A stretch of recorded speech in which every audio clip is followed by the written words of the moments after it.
आई तुझा हात परीस माझा लोखंडी गझुला,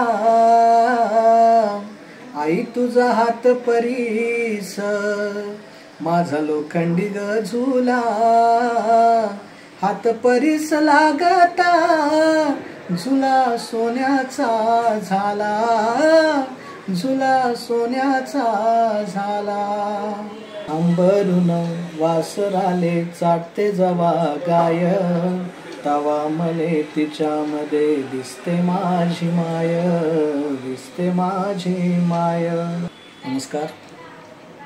खरं म्हणजे आज एका सांस्कृतिक गोष्टीचा विचार आपण करत आहोत।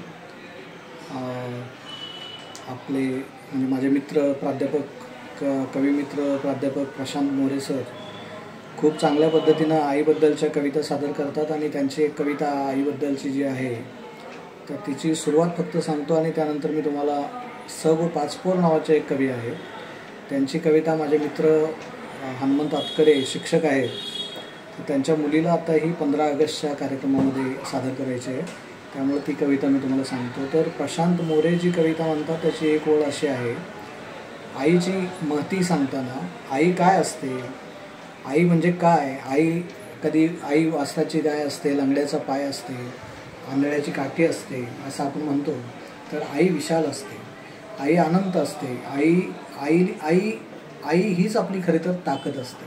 म्हणजे खरं तर कोणत्याही संकटाशी लढण्याचं एकमेव ताकद किंवा ऊर्जा जी असते ती म्हणजे आई असते।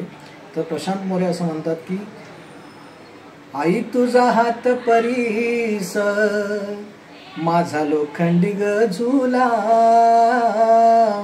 आई तुझा हात परीस माझा लोखंडी गझुला, हात परीस लागता झुला सोन्याचा झाला, झुला सोन्याचा झाला। अशी असते आई, आईचा हात लागला तरी झुला सुद्धा सोन्याचा होऊ शकतो, एवढी आईची महती आहे। तर अशाच आईची कविता स गो पाचपोर यांनी खूप सुंदर शब्दांमध्ये शब्दबद्ध केलेली आहे।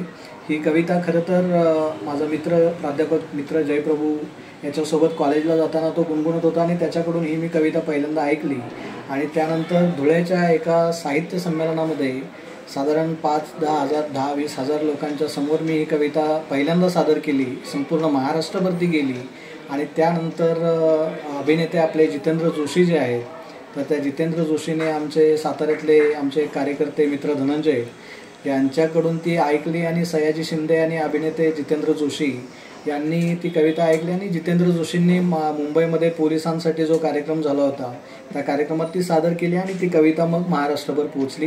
पण त्या कवितेला महाराष्ट्रभर पोहोचवण्याचं पहिलं काम जर कोणी केलं असेल तर तो मी होतो।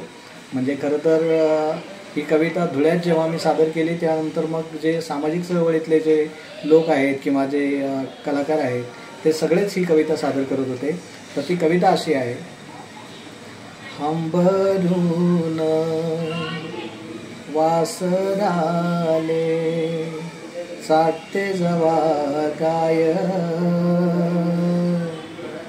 अंबरून वासराले चाटते जवा गाय, तवा मले तिच्यामध्ये दिसते माझी माय, दिसते माझी माय।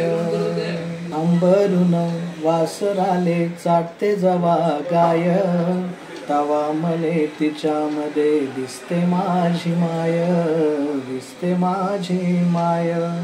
आया बाया सांगत्यात मी होतो तान्हा, आया बाया सांगत्यात मी होतो तान्हा, आणि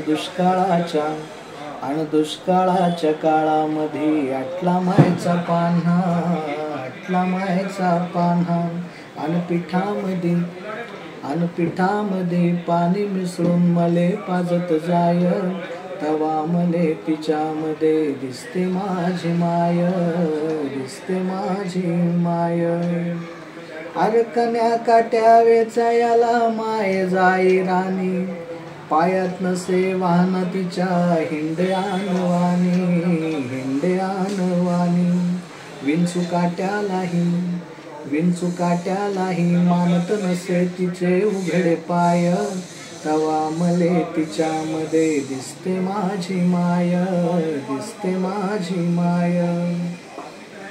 अरे बाप माझा, अरे बाप माझा रोज लावी मायच्या माग ठुमन, बस झालं शिक्षण आता घेऊ दे हाती रुमन, घेऊ दे हाती रुमन.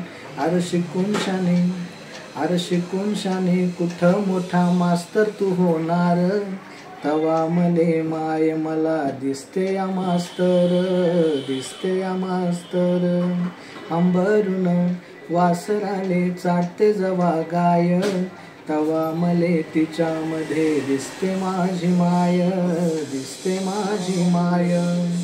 अरे दारू पिऊन, अरे दारू पिऊन मायला जवा मारतो म्हाया बाप, अन थर थर कापे माय लागे तिले धाप, लागे तिले धाप. अन कसायाच्या, अन कसायाच्या दावणीला बांधली जशी गाय, तवा मले तिच्यामध्ये दिसते माझी माय, दिसते माझी माय.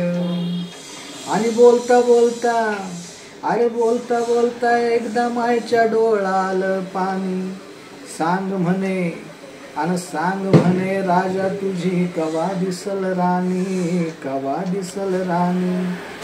अन भरल्या डोळ्यान, अन भरल्या डोळ्यान कवा पाहीन दुधावरची साय, तवा मले दुधामध्ये दिसते माझी माय, दिसते माझी माय. आणि म्हणून म्हणतो, अरे म्हणून वाटते आनंदानं भरावी मायची ओठी, आणि म्हणून वाटते आनंदानं भरावी मायची ओठी. पुन्हा एकदा जन्म घ्यावा माय तुझ्या पोटी, माय तुझ्या पोटी.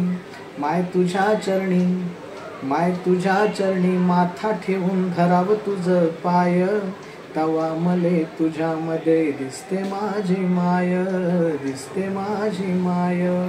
अंबरून वासराले चाटते जवा गाय, तवा मले तिच्यामध्ये दिसते माझी माय, दिसते माझी माय, दिसते माझी माय.